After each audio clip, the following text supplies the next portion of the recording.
और आइए सबसे पहले आपको लिए चलते हैं पश्चिम एशिया की ओर। हमास और हिजबुल्लाह के बाद अब इजराइल ने यमन के हुथियों को भी सबक सिखाना शुरू कर दिया है। इजराइल ने यमन की राजधानी सना में कई सैन्य महत्व के ठिकानों पर हमले किए हैं। ये हमला हुती द्वारा इजराइल पर दागी गई बैलिस्टिक मिसाइल और ड्रोन हमलों के बाद किया गया है। हुतियों के बढ़ते हमलों के बाद नेतन्याहू ने कहा था कि हुती भी वही सबक सीखेंगे जो हमास, हिजबुल्लाह, असद सरकार और अन्य लोगों ने सीखा है। ये रिपोर्ट देखिए। ईरान प्रॉक्सी के बचे एकमात्र किले यमन के हुती समूह को जमींदोज करने के लिए इजराइल ने अब कमर कस ली है। गुरुवार को हुतियों के ठिकानों पर किए गए भीषण हमले से इजराइल के इरादों की झलक साफ मिलती है। इन हमलों में राजधानी सना के हवाई अड्डे, बिजली संयंत्र, बंदरगाह, शहर हुदैदा समेत दूसरे कई स्थानों को निशाना बनाया गया। हमले में हवाई अड्डे के कंट्रोल टावर के निष्क्रिय होने के बाद अब इसे बहाल कर दिया गया है। हमलों के कारण देश भर में आंशिक बिजली गुल हो जाने की भी बात कही जा रही है।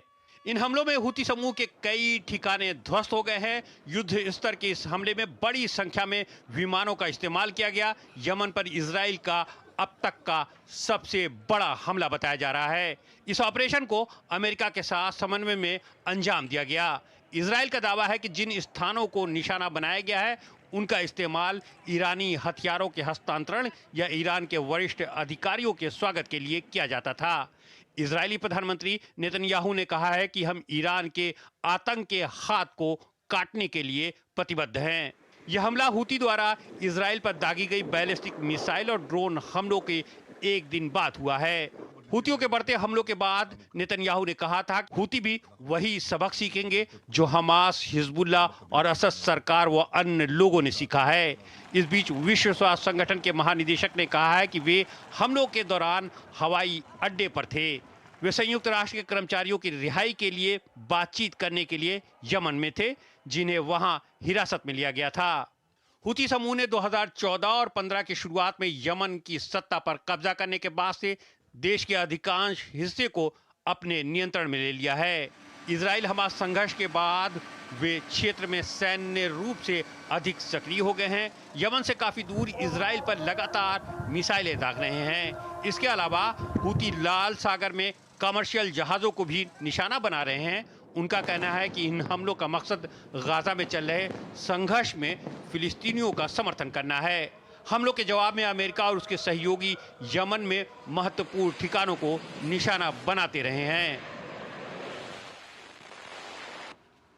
आइए इस खबर पर हम चर्चा करेंगे। हमारे साथ वीना सीकरी हमारे साथ जुड़ रही हैं। फॉर्मर हाई कमिश्नर हैं बांग्लादेश में भारत की और साथ ही साथ विदेशी मामलों की जानकार हैं। वीना जी, बहुत बहुत स्वागत है आपका हमारे इस कार्यक्रम में। सबसे पहला सवाल आपके सामने हम यही रखेंगे कि हमास, हिजबुल्लाह और अब हुतियों के खिलाफ इजराइल ने मोर्चा खोल दिया है। क्या कुछ रणनीति इजराइल की है? बिल्कुल, ये कहा जाता है कि ये तीनों जो हैं संस्थाएं टेररिस्ट ऑर्गेनाइजेशंस हैं तीनों, हुती, हिजबुल्लाह और हमास, और इनको ईरान की तरफ से सहायता बहुत मिलती है।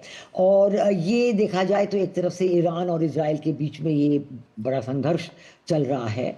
और हुतियों ने, जैसे आपने बताया है कि लाल सागर में उन्होंने काफ़ी इंटरनेशनल शिप्स के ऊपर उन्होंने हमला किया है और काफ़ी नुकसान हुआ है।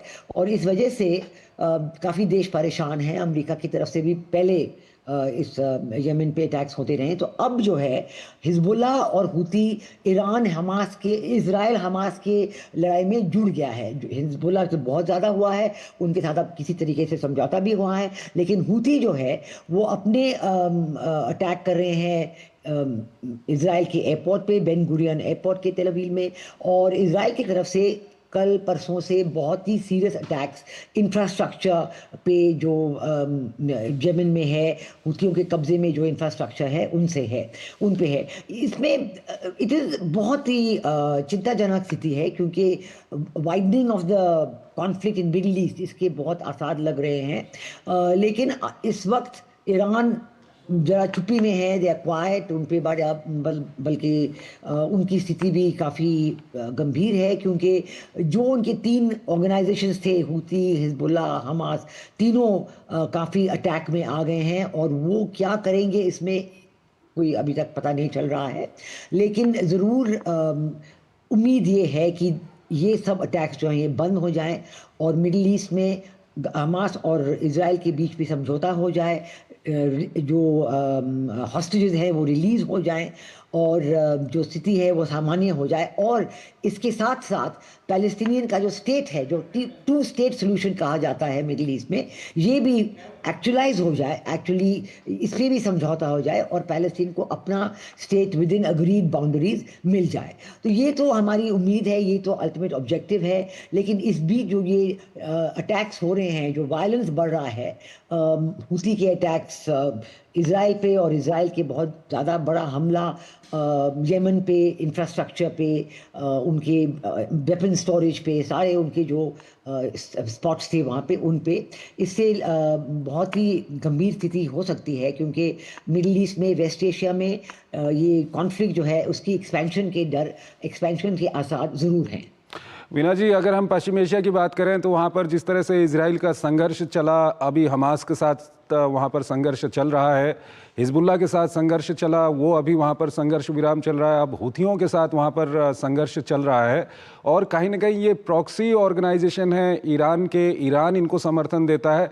पिछले दिनों हमने देखा कि ईरान और इजराइल भी आमने सामने आ गए थे कुछ मौक़ों पर, और अब ये जो हुथियों पर हमला है, इसके बाद आपको क्या लगता है, कहीं ये संघर्ष बढ़कर फिर ईरान और इजराइल के संघर्ष के रूप में तो नहीं आएगा? वैसे आ तो सकता है ज़रूर, और ईरान ने भी काफ़ी स्ट्रॉन्ग स्टेटमेंट्स दिए हैं, लेकिन इस वक्त ईरान की तरफ से कुछ ज़्यादा स्टेटमेंट्स नहीं आए हैं। शायद उनका कंसर्न जो है कि उनके सारे तीनों ऑर्गेनाइजेशन जो सपोर्ट कर रहे थे, उनकी स्थिति अभी बहुत नाजुक हो गई है। हमास पहले से बहुत कमज़ोर है, हुतीज़ पे अटैक हो रहा है, हिजबुल्लाह के साथ संघर्ष विराम तो ज़रूर हुआ है, लेकिन ये कैसे प्ले आउट करता है वो भी देखा जाएगा दिनों में। और सीरिया में भी देखा है कि इजराइल ने अपने ट्रूप्स को आगे, वेपन्स को आगे ले लिए हैं सीरियन टेरिटरी पे। तो उम्मीद एक तरफ से थी कि पूरा सीज फायर हो, गाज़ा में हमास के साथ भी एग्रीमेंट हो, लेकिन दूसरी तरफ से वायलेंस बढ़ता ही जा रहा है। तो ईरान की तरफ से कोई अटैक वो प्लान कर रहे हैं, रिटेलिएशन प्लान कर रहे हैं, इसका डर, इसकी सोच, इसके ख्याल सबके मन में है कि वो क्या प्लान कर रहे हैं और उनके प्लान्स क्या है, वो क्या करना चाहेंगे अब इजराइल के खिलाफ। एक सवाल ये आता है कि पश्चिम एशिया में शांति हो, और शांति के लिए ज़रूरी है कि डिप्लोमेसी और डायलॉग वहाँ पर चले, हालांकि चल भी रहे हैं कुछ स्तर पर, लेकिन कोई ऐसा, अगर अब हिजबुल्लाह के साथ जो संघर्ष विराम हुआ है, उसके अलावा अगर हम हमास की बात करें या हूथी की बात करें, तो कोई ऐसा परिणाम निकलकर सामने नहीं आ रहा है। क्या कुछ इसके कारण है? जो हमास के साथ तो कई बार ऐसे बस हो ही रहा है। कई बार ऐसे खबरें आई हैं वहां से कि इजिप्ट में मीटिंग्स हो रही हैं और ये प्रपोजल है, वो अन्य किस्म के प्रपोजल बताए जा रहे हैं सीज फायर के लिए, एक्सचेंज ऑफ हॉस्टेजेस के लिए, इन सब चीज़ों में लेकिन ये जो न्यूज़ खबरें आती रही हैं उसमें कोई फाइनलिटी नहीं आई है, उनमें कोई फाइनल डिसीजन नहीं आया, और हमेशा अंतिम मौके में जाके पीछे हट जाते हैं सब लोग, और जो अटैक्स हैं वो कंटिन्यू हो रहे हैं, और loss of life in Gaza वो भी कंटिन्यू हो रहा है। तो वाकई ये स्थिति किसी वक्त भी फ्लेयर अप हो सकती है। ये तो बहुत ही गंभीर स्थिति हो सकती है किसी वक्त भी। लेकिन हर बार, जैसे आपने कहा, डिप्लोमेसी और डायलॉग की उम्मीद तो रखनी ही चाहिए, और डिप्लोमेसी और डायलॉग पे जोर हमेशा ही रहना चाहिए। जैसे हमारे प्रधानमंत्री ने कहा था यूक्रेन और रशिया के बीच में, this is not era of war, ये लड़ाई का इरा नहीं है, ये किसी भी हालत में संघर्ष को कंटिन्यू नहीं करना चाहिए। ये बिल्कुल किसी की भी तरह से संघर्ष विराम होना ही चाहिए। लेकिन होते होते हमास के साथ बातें रह रही हैं, हिजबुल्लाह के साथ संघर्ष विराम हुआ है लेकिन नाजुक सा है। अब उम्मीद है कि ये लास्ट करेगा, लेकिन उसमें कुछ पता नहीं है।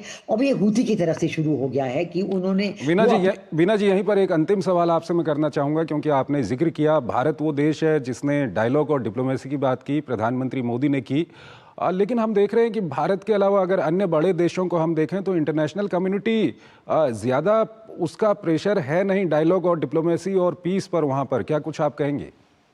प्रेसिडेंट डोनाल्ड ट्रंप ने ज़रूर कहा है, 20 जनवरी को उनका इनॉग्रेशन है, उनके सेकंड टर्म का इनॉग्रेशन है।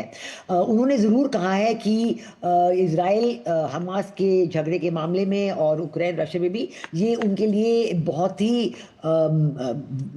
ही इम्पोर्टेंट विषय है, और उनके पहले दूसरे दिन दफ्तर में जब वो आएंगे, इनॉग्रेशन उनका होगा, तो इन पे वो अपना ख्याल करेंगे। और अब से ही कई हफ्तों से हम सुन रहे हैं कि कुछ उनकी बातचीत हो रही है सबके साथ, और ज़रूर वो अभी तक उनकी तरफ से ये उम्मीद दिलाया जा रहा है कि उनकी जो प्रायोरिटी है इन दो कॉन्फ्लिक्ट के लिए वो अभी तक है, और कुछ ना कुछ हल जनवरी के महीने में ही निकलेगा। ऐसे पूरी तरह की उम्मीद है, लेकिन होगा कि नहीं ये तो देखने वाली बात है। वीना जी, आप हमारे साथ बने रहिए। एक और विषय है जिस पर अभी हम आपसे बातचीत करेंगे, लेकिन उससे पहले एक छोटा सा ब्रेक लेते हैं।